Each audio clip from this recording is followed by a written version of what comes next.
We are here live with Coach Evan Tobler, the one and only, the strength and conditioning coach of Regis Prograis, and Mikaela Myers. How's everything going today, Coach? Bro, Fight night?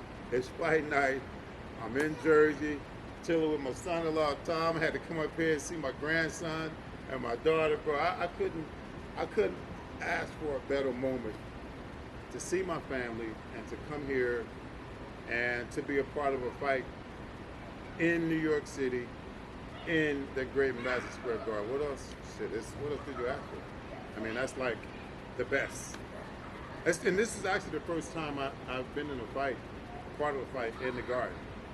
But back in the day, we used to have our U.S. track and field championships at Madison Square. Yeah. So I've competed there as an athlete, as a track and field athlete, but as in boxing, this will be my first time like being a part of a fight. Nice, the main event. Nice. Sounds good. Sounds good. Want to tell us a little bit about Mikaela Myers training leading up to her fight with Sandy Ryan? Look, I've been knowing Mikaela over 10 years, and this is our first time working together.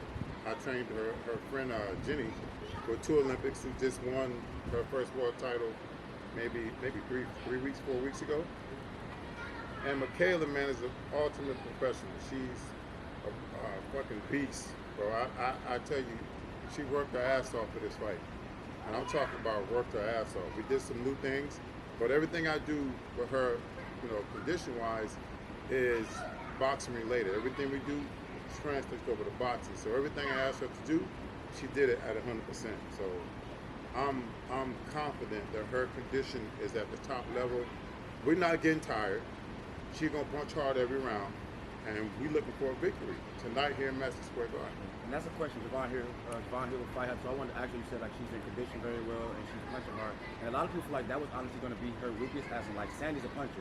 Mikaela feel like she has to box her to beat her, but they don't feel like she has the power because she's moved up. But also as far as condition, they said like she didn't look that well as in condition, and her weight looked at her last fight. But now as you can, she looks amazing. She's ripped up, she's cut up. How much of a difference can we really expect from the last fight? Well, because what people don't really know is that making 130 was difficult for Mikaela, and they're going to be surprised. This is her weight. This is her weight, and like I said before, everything we did for conditioning is related to boxing.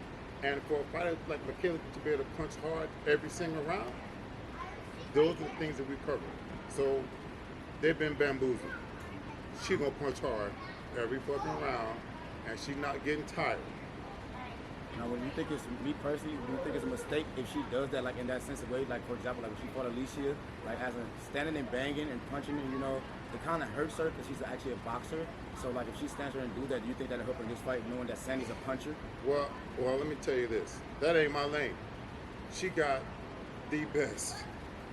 Listen, Coach Al Mitchell is a legend, and she got Kofi Jontu. Those are the things that they work on with Mikaela. That strategy. I'm sure they got a great plan for her. Whatever they ask her to do, she'll do it.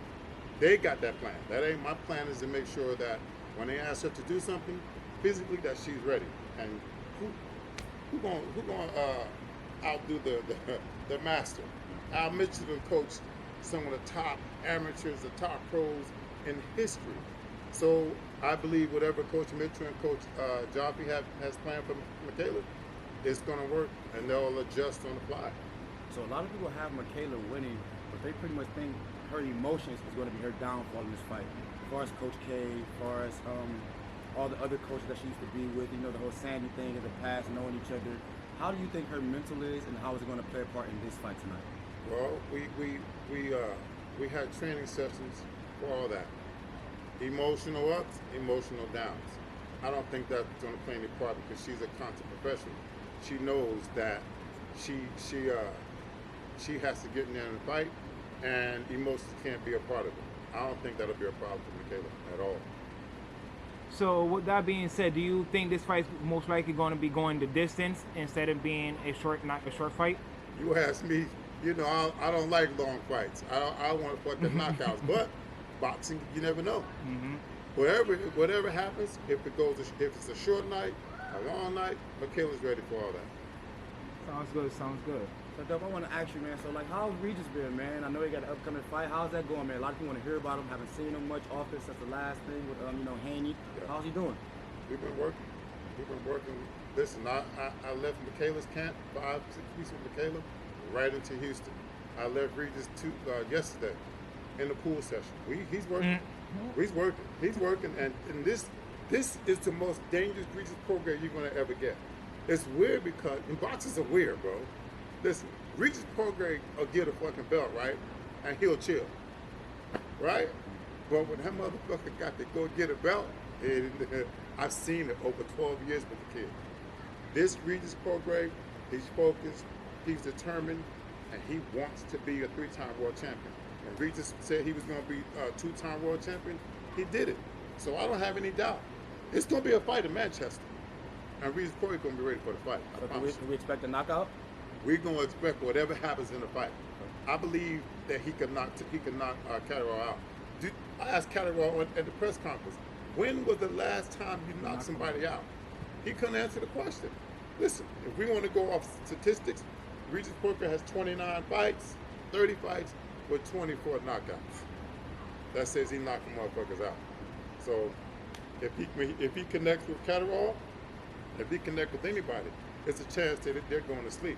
A puncher always has a chance. So I want to ask you, like, what would be the difference? As like, because Catterall, he's more like he can box, well, like similar like to Haney, not like Haney, but they're kind of similar styles. And actually, we saw how it played out, which doesn't make a fighter. But how can we see Regis attack that differently? What can he do different that he didn't do with Haney?